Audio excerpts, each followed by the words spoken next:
All right, you guys, it's been a long time coming. I've been talking about doing this podcast. You guys, so many of you have wanted to hear this. This podcast is going to be about my weight loss progress, but not really. Weight loss was just a byproduct of it.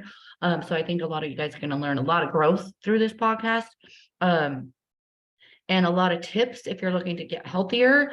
And like I said, like the weight loss was the byproduct of it. So here we are. January 31st, 2023 is when I'm recording this for the Craving Consciousness podcast. It'll end up on my YouTube as well. And I'm about 60 pounds down in about 14 months, almost 60 pounds down in about 14 months. So here's the scoop, poop. So, at the very beginning, I didn't even want to try to lose weight. I mean, of course, losing weight would have been great, but the part of this process that I went through never, ever actually was about losing weight. It was about becoming healthier. And the reason why it came about was because I got pissed off, you guys. I got really angry. I got angry at my body. I got angry at the medical community. I got angry because of grief of losing my husband. So I was angry with the medical community going through the roller coaster ride with my mom and her health problems. And then, barely 3 years later, my husband at the time, my late husband at the time, and his medical journey or his journey through the medical community. And it pissed me off because then what happened is he passed away in September of it's like such a blur now, right? Of 2020. And then in October, I went to the doctor and I had super, super high blood pressure. And the doctor needed to put me on medication because it was so high. But what she shared with me is that she was like, you're going to end up having to be on multiple medications. This is something that's hereditary, and pretty much just signed me off with that. And I wasn't going to have that. I wasn't having it. So if you guys have been following me for a long time, you probably saw how angry I was in October 2020. And so what ended up happening is I started finding out more about my body, which I already had started learning a little bit about the way our bodies work before my husband had passed away, because I was desperate to try to help this guy get healthier, try to understand what was the real cause. And this is why I get really fired up about the medical community, because after the fact, I've learned so much that I believe he was just part of, going through the motions of medical community, and no one particularly was really there to really actually find out what was going on with his body. They were just dealing with the symptoms, right? Covering up symptoms with Band-Aids. And I didn't want that to be me. And I had a lot of PTSD after losing my guy, because he was only 53 and his body failed him essentially. And so I was thinking, well, that happened to him. Well, then I could just die at any minute too, right? And then finding out I had high blood pressure and having a panic attack at the doctor's office, that for me was the turning point. So one of the people that I started following is the medical medium, and I'm going to talk a little bit about him here on this podcast.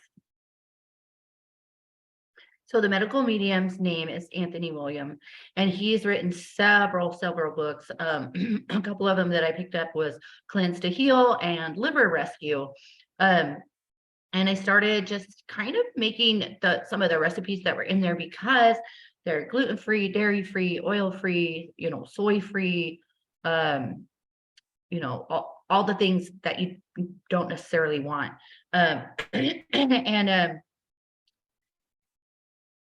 I realized that some of the things that he was talking about, he not just shares the things in his book, he shares what these foods do for you, or he shares how they solve a problem, through your liver or your blood system or high blood pressure. And he has all these different protocols in especially the Cleanse to Heal book, where you could look up, well, I have high blood pressure, and then he might say what's kind of the cause of that, how you got down that path, what is going on with your body, and what are some of the things that you can do. So I started doing those things, and so I'm going to list some of those these very basic things that I started doing almost on a daily basis that started making humongous changes right away in my body. So I started drinking celery juice. If you guys follow me on any social platform, you guys see me sharing a lot about me having the celery juice. So you want to have celery juice basically on an empty stomach. You juice it. I have a cold press juicer. So you want to make sure it has like an auger. It's not just going to be a hot press juicer. A cold press juicer gets a lot more of the nutrients in. And it also, for people that are like a little bit lazy, your juice will last a couple days. Now, his protocol says to drink it fresh, of course, but I would save it so I could have it for 2 or 3 days, or I like go up to my cabin. Sometimes I would make it to last for 4 days. 4 days is like really pushing it, but you can make enough, and you want to drink it, 8 ounces to begin with, up to like as many ounces, so many ounces. Like, so I like to drink at least 16 ounces, at least 16 ounces. I'm usually drinking about 24 ounces now, but in the beginning, you might shit your pants. You may all of a sudden, it really helps you detox. It's pulling heavy metals from your system. It's really cleansing your liver. It's doing so much. Anthony Williams actually has a book. I think it's called Celery Juice, but definitely the first word is celery. If you want to know exactly what that does to your body, I highly recommend reading it, because it is like, it's not a vegetable, everybody, it's an herb. It does so much amazing things to you. It's absolutely amazing, right? So start out small, maybe just do 4 ounces, maybe do 4 ounces of every other day. Like, trust your body. Like, I am not a medical doctor. I'm not giving you guys medical advice on this podcast whatsoever. Okay. I'm sharing my personal experience and maybe some tips on maybe what you want to try. So that's what I started out with. And then there's also, then you don't want to drink or eat 20 minutes before or after the celery juice. And you want to do the celery juice in the morning before you ever have food. And then you want to wait, like I said, at least 20 minutes before you have anything else to drink or eat, because it needs to find its way down through your system and do its magical shit. All right. And then later on, I would do what we call the heavy metal detox smoothie. This is really huge, okay? Because one of the things I want to share on this podcast is being overweight is usually being toxic, right? Being overweight means you're in a dis-ease situation, especially when you're really, really overweight. Like, you're on your way to dis-ease, which is where I was when I had the high blood pressure. And then that just compounds and just ends up with more and more and more. So many of you guys listening to my podcast probably have like autoimmune disease and all of that. This is dis-ease. This is that your body got to a point where it couldn't handle all the different toxins in, on, and around your body. So when we're doing the heavy metal detox smoothie, that's when it's like going to start pulling these toxins out, and also anti-inflammatory properties and hydrating properties. I'm going to talk a little bit about a lot of that, you guys. I even have notes for y'all. When I get serious, I got notes. So the heavy metal detox smoothie, you could look it up. I highly recommend going get his book, Cleanse to Heal or Liver Rescue, or any of his books are amazing. But that recipe's in there. But just to say it really quickly for you guys that are listening, get your pen out.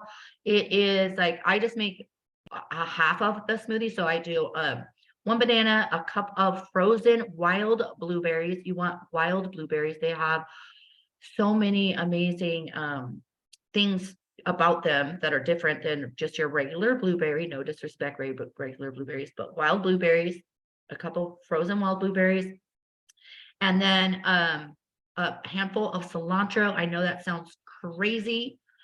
I don't even taste it in there anymore. So put it in there, and I use a 1/4 teaspoon of spirulina.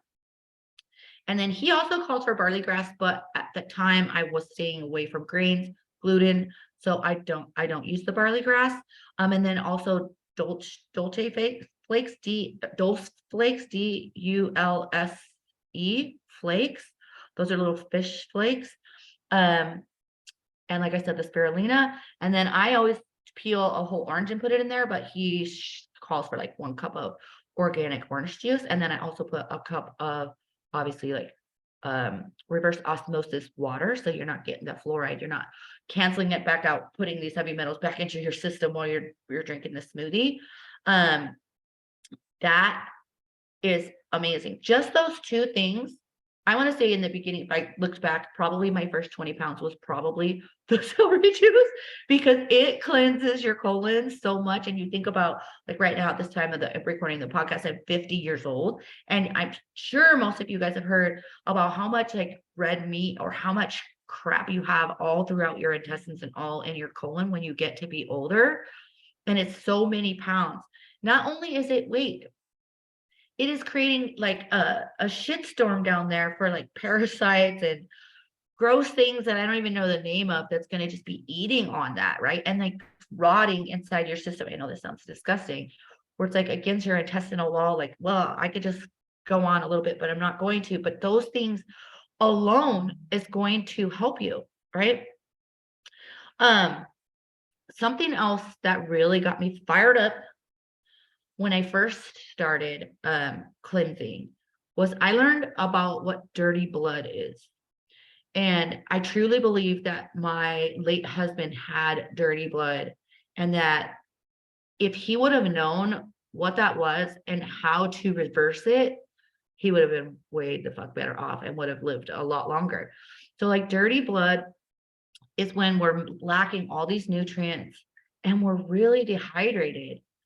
If you're really dehydrated, there's no way for your blood to like take nutrients anywhere. And if it's dirty blood, then it's just toxic blood. And so you're not serving yourself at all. You're just like completely cut off from hydration and nutrition. We're already at a crucial point where we're not getting nutrition out of the actual quote unquote food that is quote unquote real anymore. So it's so important to stay like hydrated. The dirty blood syndrome really got to my heart because my guy was experiencing so much dehydration, and they didn't understand why he was dehydrated, because he would drink lots of water. Well, we're not eating what we call like living water, which is like, I just had a little cutie here, or like watermelon, or fruits.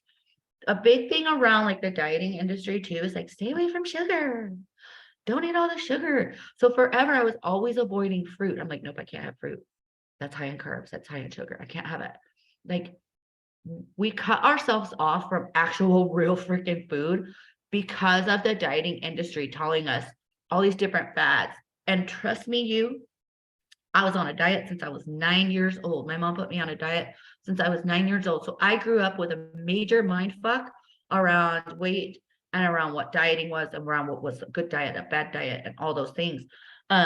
But when I learned about the dirty blood syndrome, and I learned about how you can rehydrate yourself by eating and living waters, which is all your fresh food, right?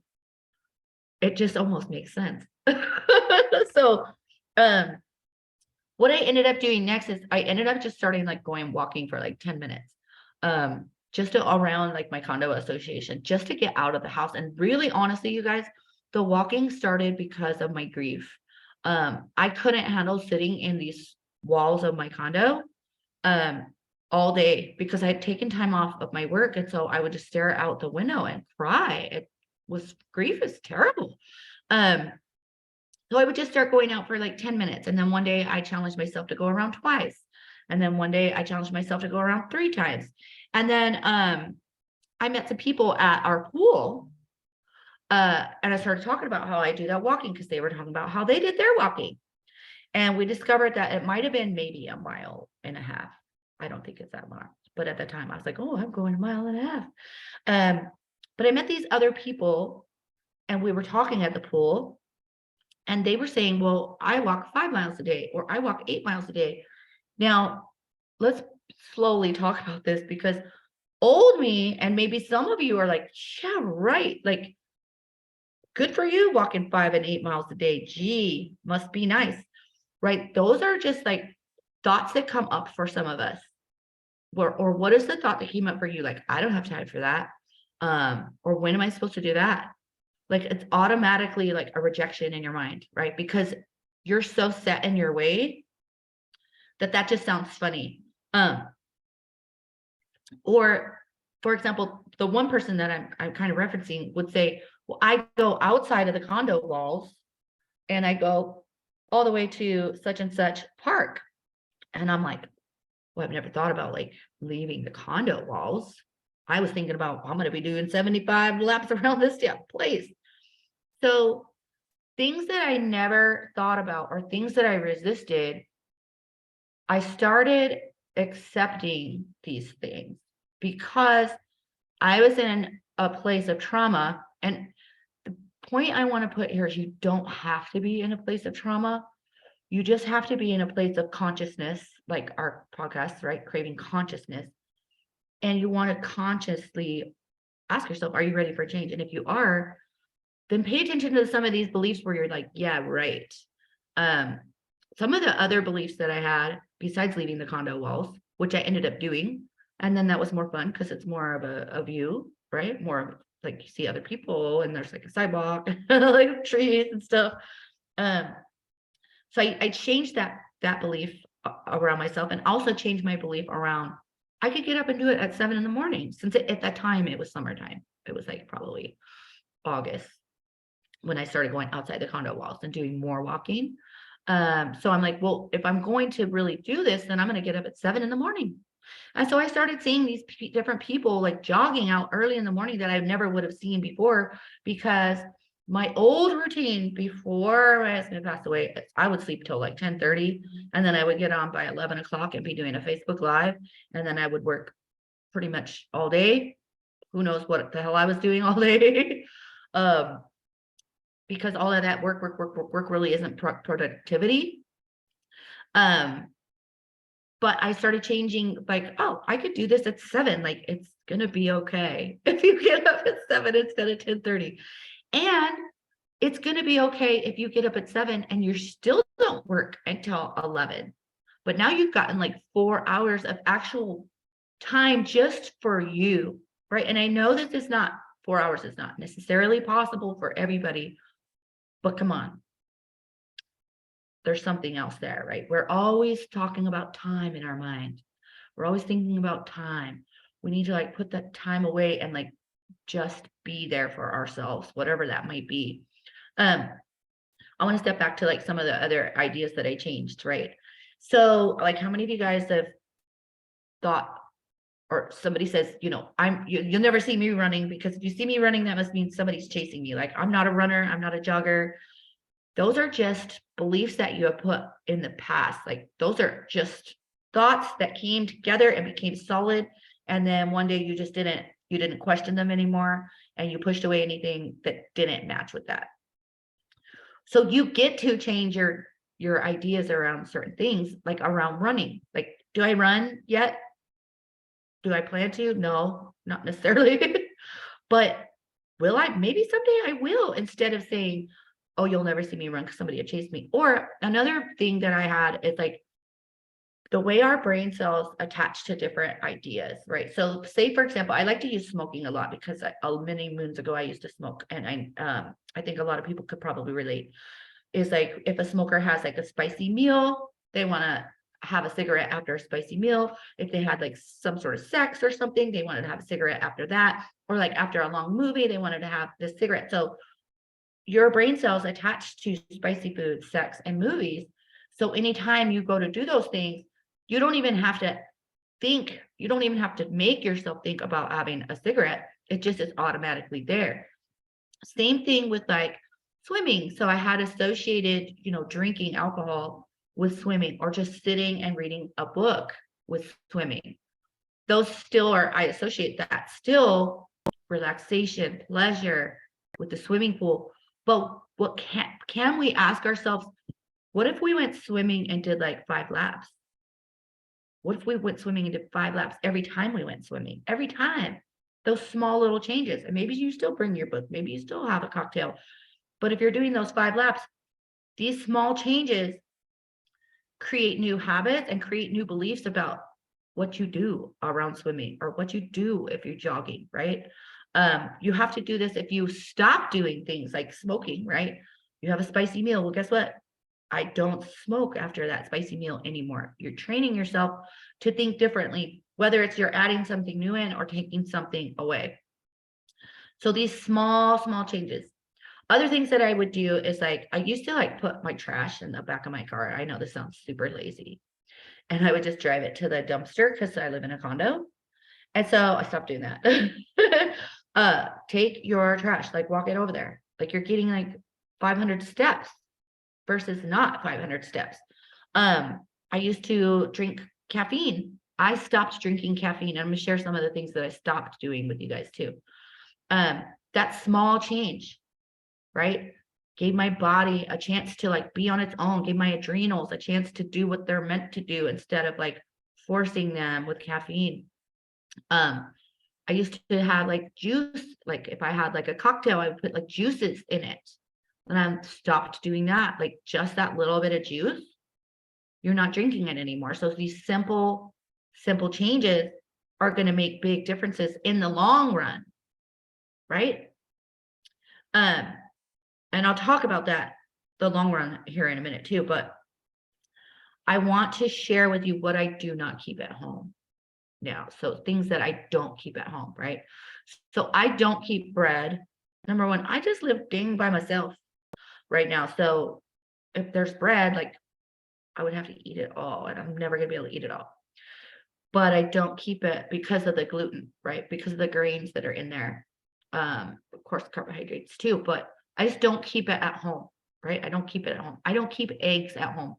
People may be like, what? Some people will eat egg whites or whatever. I don't eat eggs at home. And now mind you, I go out and eat these types of foods. So it's not like I stopped myself from having any of it. Like, right. So like I didn't say, Brendaline, you can never have bread or eggs, because when we do that shit, you have a shit show in your mind and you become a rebel about it. So these are just things I don't keep at home. But I do allow myself to have them when I go out if I want to. So eggs, it's because they feed pathogens in your system. I am not the medical medium, but he can explain that better for you. I don't use any oils at home at all. So if I'm cooking and it calls for oil, I just don't put it in there. Like if it's wanting roasted potatoes or like, wants you to roll it around and I just don't. It's fine. It ends up being fine, right? Also pork. I don't keep pork at home. Do I have bacon outside the house? Yes. But pork is a big contributing factor. All of these foods I'm talking about feed pathogens. And like I said, fat is toxicity, right? Fat, like being more blah, blah, words are hard. Being more overweight is a toxic. You're on your path to dis-ease. So removing things that feed pathogens, which pathogens are the things in your body that fuel disease, right? From your home, you're less likely to consume them. So oil, bread, eggs, pork, dairy, right? I do keep like some unprocessed cheeses. So I'll do like a goat cheese. But they have to be unpasteurized and unprocessed. Again, maybe I'm off with one of those words, but yeah, no, so I don't keep regular cheese at home. And I don't eat too much meat, but I don't stop myself from having beef or chicken at home. So here's another big thing I want to share with you guys that everybody's like thinking this is all about weight loss. Well, guess what? What no longer serves you? You know how many times that I just sat and cried and cried and cried and cried and cried and cried and cried about my grief.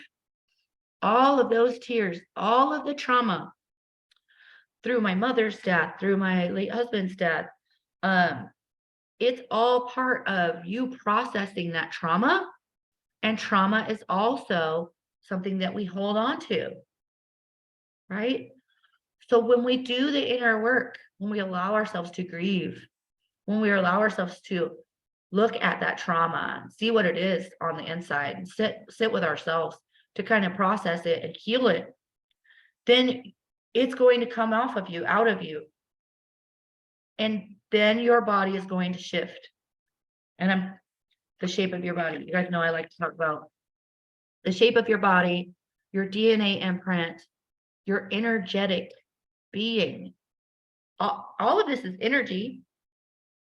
So if it's toxic energy, trauma energy, anger energy, like the toxic food energies, dirty blood energy, it's going to shape your body. It's going to imprint onto your meat suit. And I've talked about this before on the podcast where we could reverse engineer this. Like when I do readings or when I could read your energy, I could look there and maybe see something going on with your heart, something going on with the stress level, right?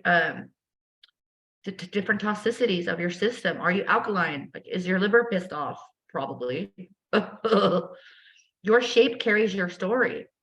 So when we're not doing this again, remember, we're not doing this to lose weight. We're doing this to learn how our body functions and to just be damn nice to a little bit.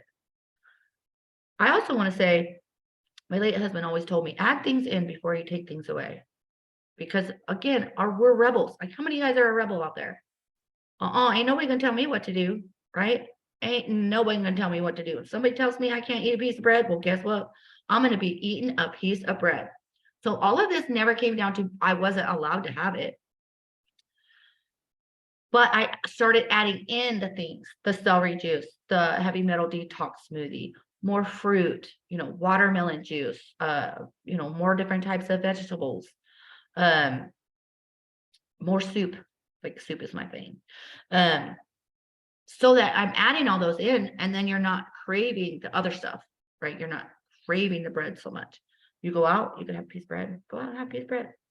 You're not telling yourself you can't have it. You're just telling yourself it's just not here. It's just not here. So hopefully that kind of helps some of you guys with your mindset, your rebel mindset. Another thing that I didn't tell myself, this is a big thing, because like I told you, I've been on a diet since I was 9 years old. And it would be like, well, we're going to do this diet for 30 days. Or if I did this diet for 6 months and I lost this much weight in 6 months, I would be blah, blah, blah. These are all futuristic things that a lot of times, if you have in your mind, well, I'm going to do this, this, this, this. And then you end up sabotaging yourself, right? And then you end up beating yourself up because you didn't hit that goal. And then you don't hit that goal. So I never told myself a story around, you just need to walk for 5 miles a day for 3 months, and then XYZ is going to happen. I never did that. And I still don't. I told myself, I'm gonna get up and walk today. Just for today, I'm gonna get up and walk. I don't know what's gonna happen next month, but today I'm gonna walk. And for me, I want to share with you guys too, walking was a thing because, again, I'm a rebel, right? I've never been one to go to the gym. And so I remember having a membership before, and then I never went. How many of you guys have a membership and you're not going? It's, again, that rebellion thing that you're doing here, right? Maybe you could just start out just for today. But for me, it was walking, because I'm like, all I have to do is put one foot in front of the other. It doesn't hurt too bad. I'm not like super out of breath from doing cardio, which is great for you. But this is just, I'm sharing my process of what I did. So just for today, I'm going to go for a walk. And then it just started getting further. And in the summer, just before July, or just before August, that's when I visited a friend in Chicago, and she said, I go 2 miles every day. And I was like, wow, I think I'm going 1.5 miles. So when I was with her, we started doing 2 miles a day. Well, 2 miles was way further than my 1.5. So I don't think I was doing 1.5. But I told myself, if she could do 2 miles, then I could do 2 miles, right? So when I came back from seeing her in Chicago, that's when I started venturing outside of the gates of the condo and started counting my steps and figuring out how long that was. And I started getting up to, 2 miles. And then I was like, I could go a little bit further, because it was only taking me a little matter of time. And I was getting weighed like once a week. I started losing like 2 or even 3 pounds a week. Sometimes it'd be 2, sometimes it'd be 4, sometimes it'd be 1.5. And I think that's like when I got even more motivated, because I was like, oh my God, like I'm like losing weight, right? So like 12 pounds in a month. That's shocking, right? I used to have to starve myself for this. And mind you, I'm not starving myself.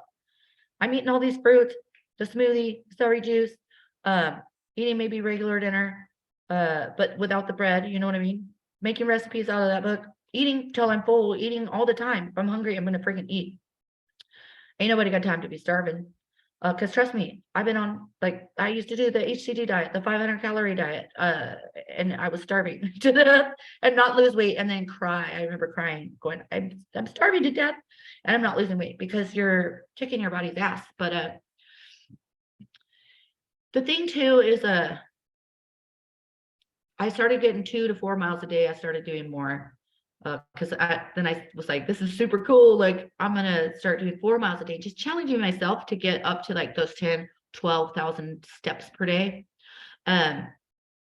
Is I really started realizing how much time I was spending with my self-care. And I think that's huge. So another thing that I did besides just walking, besides the smoothies, besides the celery juice, is taking time for myself, like masturbation, right? Like, or mirror work, standing in the mirror and talking really beautifully to myself. That was huge.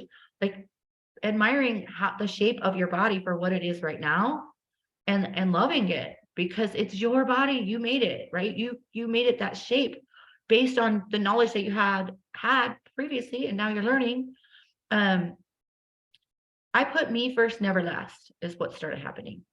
So I didn't start working until I was done. And sometimes, and still today, look, I didn't even start like working until 3 p.m. today. And I don't give myself shit for it because I wanted to walk my 3 miles. You know, I wanted to do those things. I wanted to meditate. I wanted to masturbate. I wanted to talk nice to myself. I wanted to jam out to my favorite songs in the shower. I wanted to make sure that I looked really pretty, you know, wearing the clothes that make me feel pretty, that make me feel the way I want to feel, sexy. That's my core desired feeling, right? Or that was, or is, or whatever. And then again, so me first, never last. We have to recreate our thoughts and beliefs around putting ourselves first. Even if that means that you're having to get up, maybe some of you moms out there, maybe you got to get up at 4 a.m. now, to have that time. You're going to see a huge difference in your mindset, in your life, in your self-love, and your body, and the things that you manifest into your life. You're going to see a huge difference. And then there's another thing that I wanted to share with you guys too, is the point where I'm at now is like, what got me here is not going to get me there. I don't know how much more weight I want to lose. I've actually had to make sure I started eating more because I was losing like too quickly. I think my skin's starting to get all freaky looking. I don't want to start looking older. I want to start looking younger, you know? Again, what got you here won't get you there. So, you know, monitoring the food, eating more protein, no more meat, was something my body was like, I need meat. I think I wanted iron. Like really being in touch with your body itself and spending the time with your body, then you start hearing your body more, and you know what it wants. It's like it wants a hamburger today. And that's the cool part. It's like I can go have a hamburger. I can eat what I want, as long as I'm still having the other things that keep me hydrated and those types of things, because it's just my body's metabolism's gone bananas. But now I'm at the point where I want to tone up. So I tell myself what got me here is not going to get me there. So I'm walking, and now when I come home, I'm doing a lot more, like I have 8-pound weights. I'm doing a lot more resistance training, like doing the planks, did a little bit of yoga, so that I can gain the muscle mass to, you know, support the weight that I've lost, support my bones and all that I've lost. Another thing I want to share with you, I talked about earlier in the podcast, and I kind of wish I would have put this at the beginning, but hey, another thing that pissed me off and that made me go, you know what, I'm done being this version of myself, was when I bought my cabin in June and I accidentally locked myself out on the second balcony patio, and I'm in the middle of freaking the woods by myself, all by myself, and I locked myself out, and I had to try to climb down the balcony, and it ended up sliding down the balcony, landing on my back. It could have been a really bad situation. I had scrapes so bad, like so bad. But what happened is I got mad because I couldn't hold my own body weight up to get down from that balcony. So I wanted to start gaining strength, become stronger. And walking was part of that. Like at first, going down one hill and then coming back up the hill, I was like, oh dear Lord. Now I just am like, because I weigh so much less, like 57 pounds less now. It's a lot easier. But I've become stronger too. So now that's my goal, is to become stronger. In my meat suit, maybe have a little six-pack going on, because that's also going to create, as we are getting older, that's also helping you gain that collagen, the muscle mass that a lot of older people need. Not that I'm old, but you know what I'm saying. Being conscious about the my age and what humans can expect, right? Or what humans may expect. Let me rephrase that, because sometimes all that shit in our head about losing muscle mass and all that, it could actually make it come to fruition. So it's important to always question everything. But you guys, I wanted to share this whole 14-month process with you guys, that it wasn't about losing weight, that it was about educating myself. Because you know what? God bless the medical people that are in the medical community. God bless them. They're doing what they were taught. But that doesn't mean they know what they're talking about. And it's your job. Nobody's going to save you, right? Not your doctor, right? Not the nurse. Nobody's going to save you. It's your job to educate yourself about yourself. This is why self-development is so important. This is why I love teaching my Awaken program. This is what I love sharing on the Craving Consciousness podcast, because it's all about you being conscious around your human experience and not giving away your responsibility to somebody else and becoming lazy and lackadaisical around stuff, but for you to educate yourself. It's cool because people like the medical medium has that information for you, and it's super simple. Go follow him on Instagram, at medical medium, right? On Instagram. Shares little tidbits that'll just educate you a little bit, and then something will pique your interest. Like maybe you have one of the symptoms he's going to be talking about, and you're going to say, oh my gosh, and you could cure yourself. And you could cure yourself, right? And when you cure yourself, your entire body shape changes, your mindset changes, the beliefs around your human experience change, and the things that you manifest into your life change, and the people that you manifest into your life change, and your relationships become stronger for it, right? So I'm sending you guys all love. Hope you love this. Reach out to me. Let me know, leave a comment on this. I want to know how much it helped you guys, because I've been pulling this out for a while, and I love y'all. Have a beautiful day.